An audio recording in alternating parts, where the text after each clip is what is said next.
Hi Bookish Besties, my name is Brittany. This is Rescues and Reads. Thank you so much for joining me here today. If you are new, welcome. I'm so glad you're here. And if you're a returning subscriber, as always, I appreciate your continued support. Thank you for returning to another video. Today we are going to tier rank all of the thrillers released on Book of the Month for the year of 2024.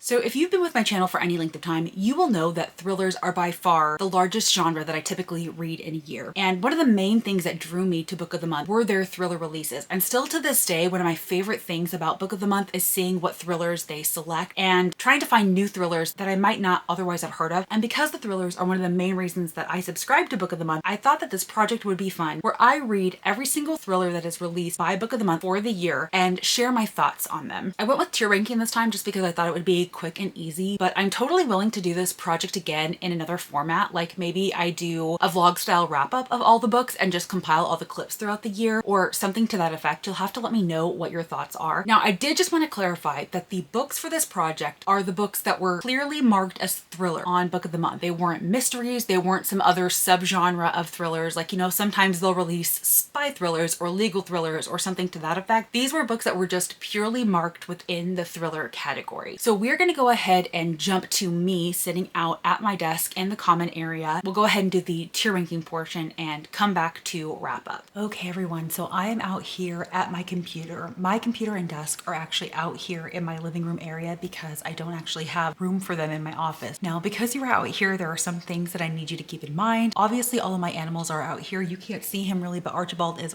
right up here. Also, because of the way that my desk is situated, I am primarily backlit, which makes the lighting situation out here pretty bad. I had to increase the ISO on my camera just to make it light enough so that it didn't seem like I was completely in shadow. So I apologize if that actually makes the quality of the video worse or the sound worse or what have you. I'm doing the best I can. I might need to try to position this desk in a different way if I'm going to do more videos out here. I'm going to go ahead and film my screen so that you can see what I'm doing as I'm talking about these books. Okay, so here you can see the tier ranking system that I have set up on my screen. So starting at the top, we have new favorite, one of my new favorite thrillers of all time. Next, we have excellent, highly recommend. So this is probably what I would categorize a thriller as a 4.5 stars. Now in full transparency, I almost never rate a thriller 4.5 or 5 stars just because I don't get the emotional connection to them that I typically need to rate a book that highly. I'm not expecting to when I read a thriller, right? Next we have I liked it, worth the read, and this is probably what I would classify as a solid 3.5, 4 stars. Then we get down into good in the moment but forgettable. So basically what this means is that this was a story that I was mostly enjoying while I was reading it, but after time has passed, I really don't remember absolutely anything about it. So that's what I mean by forgettable. And that's typically what a 3-star is for me, a forgettable read. So this would probably be like a 3.5 stars. Typically, if it's good in the moment for me, I would likely rate it a 3.5 stars, but sometimes it's a 3. Now a solid 3 is going to be this meh is for mediocre. So this is something where the book is absolutely unremarkable. There's nothing memorable or unique about it, and I probably wouldn't recommend. And then don't waste your time, I think, is pretty self-explanatory. It means don't waste your time. This was not worth the read at all. So I have all of the books here, and as a reminder, these are all of the physical books that Book of the Month categorized as thriller on Book of the Month. And they're primarily in the order of when I read them. Anyway, we will go ahead and start with The Fury by Alex Michaelides, which I'm going to place firmly in the meh is for mediocre category. I am not a big fan of Alex Michaelides. I think I enjoyed The Silent Patient, but I really didn't enjoy The Maidens, and this ultimately was just not very good in my opinion. I thought I was going to like it much more than I did. It was just a little unhinged. I didn't like any of the characters, and I have completely moved on, and I will probably never read anything from Alex Michaelides ever again. First Lie Wins, I'm going to go ahead and put in liked it, worth the read. This was definitely a very fast-paced thriller. It is about a con artist, and she essentially gets paid to be a con artist. And then this is kind of what's following when things are going a little bit wrong and some secrets come out and things like that. And I definitely really liked the way that this one ended. Only if you're lucky, I'm gonna go ahead and be generous and put meh is for mediocre. Personally, I really don't feel like it's worth the read, but I know that a lot of people really enjoyed it. But this is definitely my least favorite Stacey Willingham. It is one of the biggest disappointments of the year so far for me, and I was extremely underwhelmed by this book. I'm also going to put The Resort in meh is for mediocre. Literally the only reason why I read this was for this video. I had no intention of reading it whatsoever when it came out, and it did exactly what I thought it would do, and that is a whole heck of a lot of nothing. It's a bunch of expats. I believe they are in Thailand, and people start dying, and you're trying to figure out who is responsible. It follows two main characters. You're getting both of their perspectives. You really don't know who to trust, what's going on. Ultimately, it was very unremarkable, and I literally almost remember nothing about it except of course the whodunit portion of the story. Murder Road, I'm gonna go ahead and put into the liked it, worth the read. I don't think it's Simone St. James's strongest by far. I think that will always be the Sundown Motel for me, but this was definitely a good time. You get a lot of the same things that you expect from a Simone St. James, like the ghosts and the hauntings and everything like that. So I really think that if you like Simone St. James, you will like this one. I did enjoy it more than the Book of Cold Cases. Listen for the Lie, I had a great time with this, so I'm gonna go ahead and put it in excellent. Highly recommend. This has a true crime podcast element to it, which of course obviously worked for me. I did really like the story overall and how it ended, so I am totally fine recommending this as a read. Kill for Me, Kill for You, I'm going to put into good in the moment but forgettable, which is a shame because I have really enjoyed Steve Kavanaugh in the past, and I think that this was a really interesting take on the strangers on a train trope. I really do. Like, I remember the twist part of the story, but ultimately none of the other details are sticking with me. So I do think it was good in the moment, and I'm not mad that I read it, but I do think that it's a forgettable read. Daughter of Mine by Megan Miranda. I think I'm gonna go ahead and put it into excellent, highly recommend. I don't necessarily know if it's an all-time new favorite because I'm gonna be honest, those are few and far between. It's very rare that I read a thriller and it becomes a new favorite, but this is one that I'm certainly happy to recommend, especially after my rocky history with Megan Miranda. This was a pleasant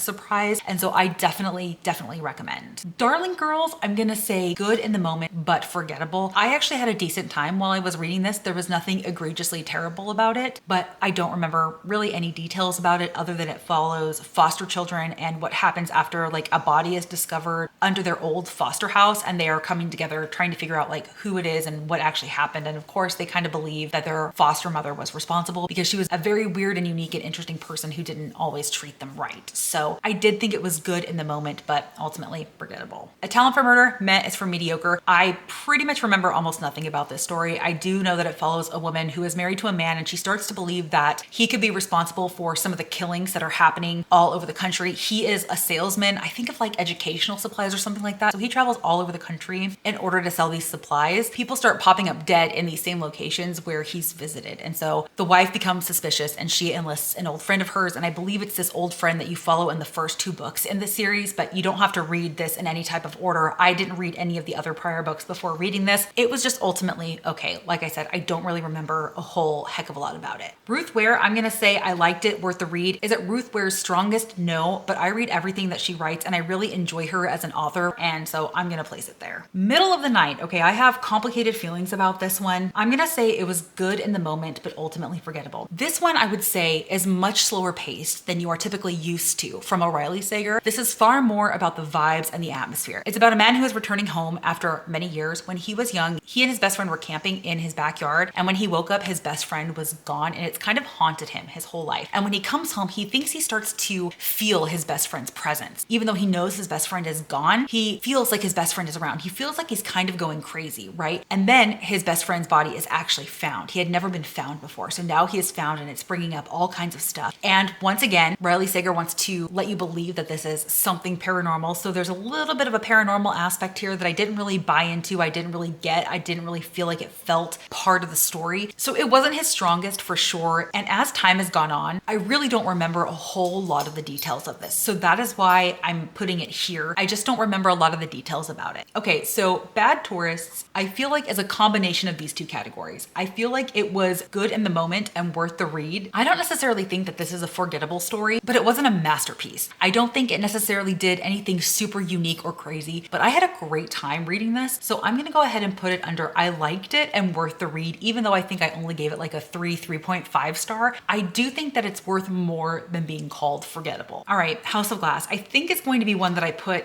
into the don't waste your time category. It's very sad for me because I don't necessarily think it was any worse than say like The Resort or A Talent for Murder, which I have pegged purely as mediocre, and House of Glass is 100% mediocre. But I had really high expectations for this story coming from Sarah Buchanan, and it just didn't deliver on anything. I didn't love the creepy kid aspect of this. I didn't think that anything was surprising. I didn't think it was particularly compelling. And I really wish though that we had also stayed more focused on the main plot of this rather than some of the side things that were happening that didn't really fit in my opinion and just kind of took me out of the story. I think that House of Glass is probably one of my biggest disappointments outside of Only If You're Lucky. Like Mother Like Daughter was another surprise for me. I had read Kimberly McRae in the past and only had a very mediocre experience with her. Again, I picked this one up purely for this video and I had a really great time with it. So I'm gonna say I liked it and it's worth the read. Someone in the Attic by Andrea Mara, I'm gonna put in good in the moment but forgettable. This is another one that I actually had a really good time with while I was reading, and I don't think it did anything egregiously terrible, but as time has passed, the details are failing me, and so that's why I'm putting it there. But I do think that if you are interested in this story, I do think that it is worth the read, for the record. Sleep Tight, I'm gonna put here in excellent, highly recommend. This is definitely one of my favorites that I've read from Book of the Month. It was my first experience with J.H. Markert. It certainly will not be my last. I thought it was very well crafted. I felt like there were some unique aspects to it that I wasn't necessarily expecting, and I had a great time with it. Frida McFadden, I'm gonna go ahead and put in I liked it, worth the read. Y'all know how I feel about Frida McFadden. I feel like her books are perfect for like bingeable, compulsively readable palate cleansers. They're never going to be a literary masterpiece or anything like that, but they are going to be a good fun time. She always has really excellent twists, and in this one particularly, I did not see the twist coming. This is definitely one that I'm not afraid to recommend. And the last one at the wedding is the final one that I have here. It's the most recent one that I read, and I think I'm gonna go ahead and put it as good in the moment, but forgettable. This is another tough one for me because while I was reading it, I do remember feeling pretty engaged, pretty in the moment with the story. This is definitely on the slower side. It's far more of a mystery than it is anything else. Once again, I don't necessarily feel like it did anything remarkable. I feel like I was able to kind of predict the twist, but I liked the journey to get there. And for me, that's always been more important. So it's more of a combination of those two categories, again, kind of like Bad Tourists, but I think I'm gonna go ahead and stick it with good in the moment, but forgettable. All right, friends, so that is my tier ranking for the thrillers released by Book of the Month in the year of 2024. If I had to give Book of the Month a rating between 1 and 5 of how I think they did with their thriller selections, just based on where I placed them in the tier ranking, I would say that they probably solidly sit at a 3.5. I did not find any new favorite thrillers of all time from any of the releases. There were a handful that I thought were really, really good, definitely well worth the read, and I highly recommended. And some of those ended up being quite a surprise, such as Daughter of Mine by Megan Miranda, as well as like Mother Like Daughter by Kimberly McCreight. Those were ones that I might not otherwise have picked up based on my history with those two authors, but I ended up really enjoying the books, which was a surprise to me, a very pleasant surprise. A majority of the books released by Book of the Month, not a huge majority, I think it's a majority by like maybe 1 or 2 books, they primarily fell in the category of like meh or forgettable reads. So books that were good in the moment but forgettable, or books that were just forgettable, period. Like it's a book that exists and I read it and I'm never going to think about it again. And then there were the ones that were just really not worth the time at all. Some of those books were definitely books that I would not have otherwise selected, such as The Resort by Sarah Ox or A Talent for Murder by Peter Swanson. It definitely was a mixed bag for 2024, but I had a lot of fun with the project and I still do really trust Book of the Month with regard to their thriller selections, and I'm looking forward to seeing what they come out with in 2025. So please let me know down below if you would like me to do this project again. Let me know if you would prefer me to do a different format rather than tier ranking. Let me know if you like the tier ranking,